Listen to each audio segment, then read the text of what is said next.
ज्येष्ठ शिक्षक श्री पाटील सर यांनी मला आता सत्कार आणि उत्तर देण्यासाठी या ठिकाणी बोलावलं आहे। आता बघा, उत्तर तुम्हाला द्यायचे, मी उत्तर देणार नाही। सगळेजण तयार आहेत का? माझा सत्कार का झाला याचं उत्तर तुम्ही द्यायचं। सांगा, उत्तर एका वाक्यात सांगतो तुम्हाला। कशामुळे सांगू उत्तर तुम्हाला मी? अजून तो सांगते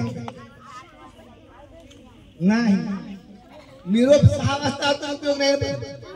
तुम्ही अभ्यास केला म्हणून मला सत्कार झाला, बरोबर आहे?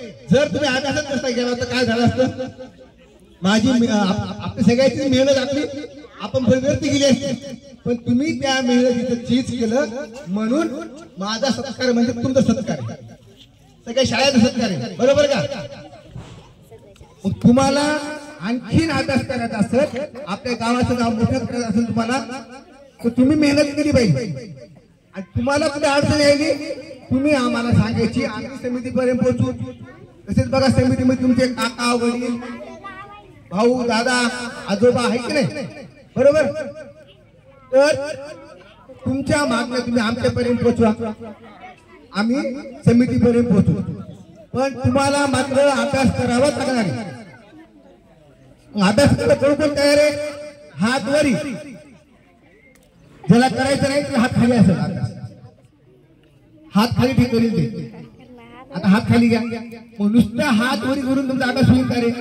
तुम्हाला सकाळी लवकर उठावं लागेल का नाही?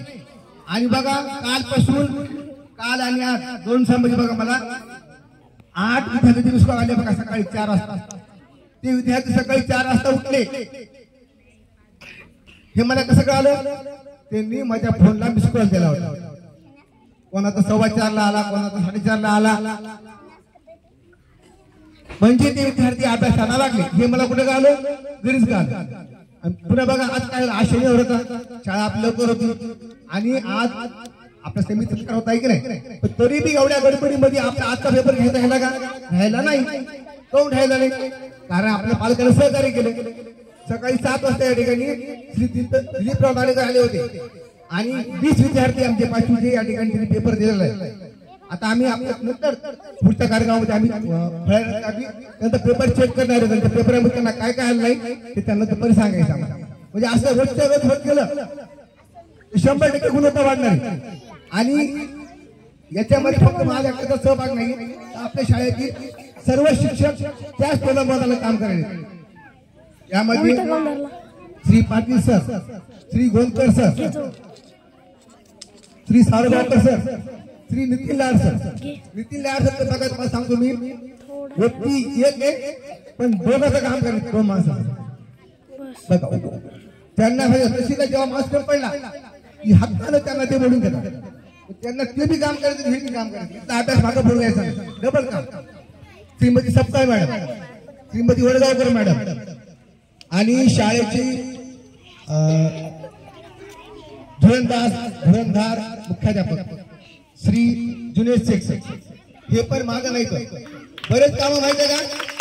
त्यांनी आम्हाला न विचारता त्या ठिकाणी केले। म्हणजे कसं, समजा आपण म्हणू आपल्या पहिल्या मुख्याध्यापकांचं वय झालं होतं, त्याप्रमाणे कळत नव्हतं, तुझं बरोबर वयाचा परिणाम होता ते। पण आता कसं माहिती काय, शेख सर आपल्याला किती अडचणी झाली, एकटेच आपल्या डबल माणसाचं काम केलं, म्हणजे आपल्या आमचं बरंच काम कमी झाले। त्यानंतर मुलांना एक वेळ आणि पुढे कार चालू आहे, बरोबर? खिचडी आपली व्यवस्थित होती रोज, आणि विशेष म्हणजे सावरगावकरांचं काम सुद्धा वाढलेलं आहे। ते आल्यापासून शाळेचं भाजीपाला आणायचं काम त्यांच्याकडे, म्हणजे बघा शाळा आपली 10ला असली त्यांना गावात 8 वाजता जाऊन भाजीपाला आणायला लागला, बरोबर ना? सगळ्याची मेहनत वाढवायची कोणाच्या हातात आहे? म्हणजे आमची मेहनत वाया जाऊ का, उपयोगात यावर? मग त्यासाठी आपण काय केलं पाहिजे? अभ्यास म्हणजे फक्त पुस्तक वाचन आहे का? प्रत्येक ऍक्टिव्हिटी बघा शाळेतली, विज्ञानचा प्रयोग असेल, इंग्लिशचा लेसन असेल, पुस्तक वाचून तर होणारच आहे, पण काही गोष्टी आपल्याला ऐकून करायच्या।